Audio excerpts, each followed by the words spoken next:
नमस्कार किसान भाइयों, मैं बीपी सेन एक बार फिर से आप सभी किसान भाइयों का स्वागत करता हूं आपके अपने YouTube channel agri health India में।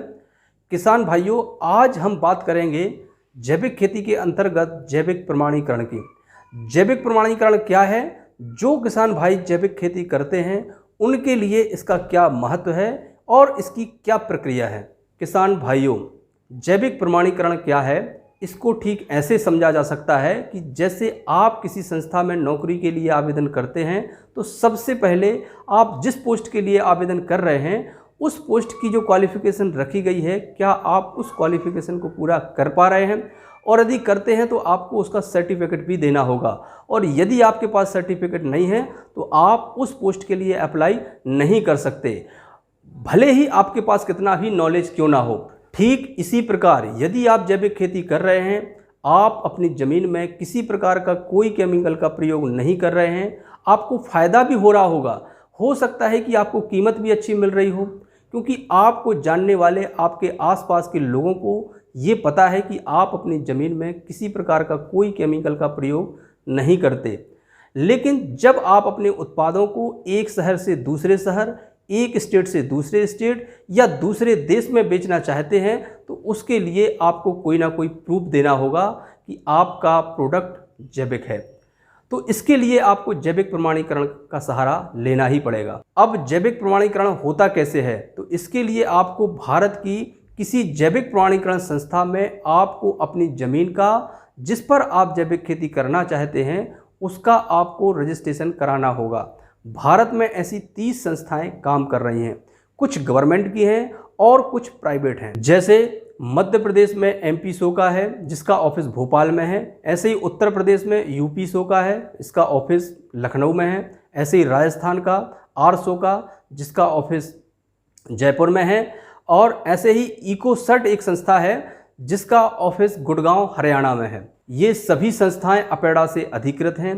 आप इनमें से किसी एक संस्था में अपना आवेदन कर सकते हैं। मैं इन सभी संस्थाओं के बारे में तो नहीं कह सकता, पर कुछ संस्थाओं के नियम शर्तें समान होती हैं, कुछ संस्थाओं के नियम शर्तें अलग अलग हो सकती हैं। पर यहाँ पर मैं एमपी सोका की बात करूँ तो यहाँ पर यदि कोई एक किसान आवेदन करना चाहता है तो उसके पास कम से कम 2.5 हेक्टेयर ज़मीन से अधिक होना चाहिए।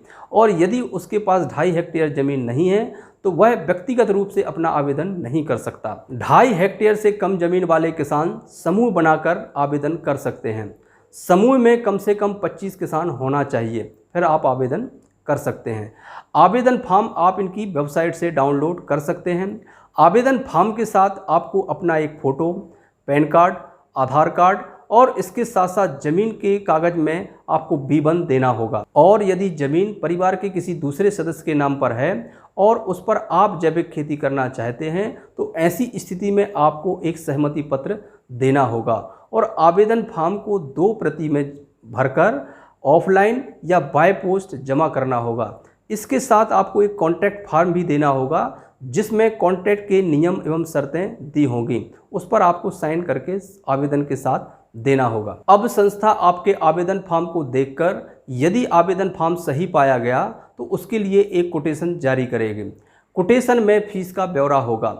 फीस अलग अलग संस्थाओं की अलग अलग हो सकती है, लेकिन मैं एमपी सोका की बात करूं और यहाँ पर कोई किसान व्यक्तिगत रूप से आवेदन करता है तो वो उसको 1 हेक्टेयर में कम से कम 4,000 के आसपास का खर्चा आ सकता है। और यदि ज़मीन अधिक होती है तो उसके हिसाब से थोड़ा बहुत बढ़ सकता है। इसके बाद इनकी एक कमेटी होती है जिसे ARC कमेटी कहते हैं, जो महीने में एक बार बैठती है।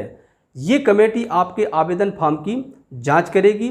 यदि आपके आवेदन फॉर्म में किसी प्रकार की कोई कमी नहीं है तो आपके आवेदन का अपेडा के पोर्टल पर रजिस्ट्रेशन हो जाता है और एक पंजीयन नंबर आपको मिल जाता है। और ये पंजीयन नंबर आपका हमेशा के लिए रहेगा। किसान जो भी फसल उगाते हैं उसको 1 साल का ब्यौरा संस्था को देना होता है। संस्था 1 साल बाद आपकी ज़मीन का इंस्पेक्शन करेगी। इंस्पेक्शन में यदि सब कुछ सही पाया गया तो संस्था आपको पहले साल का C1 सर्टिफिकेट जारी करती है।